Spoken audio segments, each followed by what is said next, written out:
Hello，大家好，好久不见，最近好吗？今天做一个小时候经常吃的苕丝糖。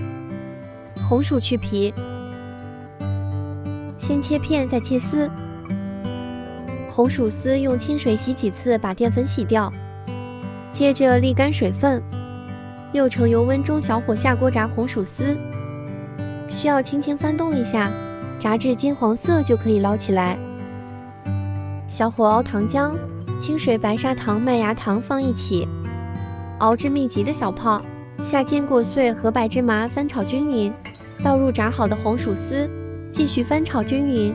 起锅倒进模具，铺上硅油纸，将红薯丝压紧实平整。冷却后切块。好吃的苕丝糖就做好了，还是小时候的味道。香甜可口，好吃有嚼劲，快来一起试试吧！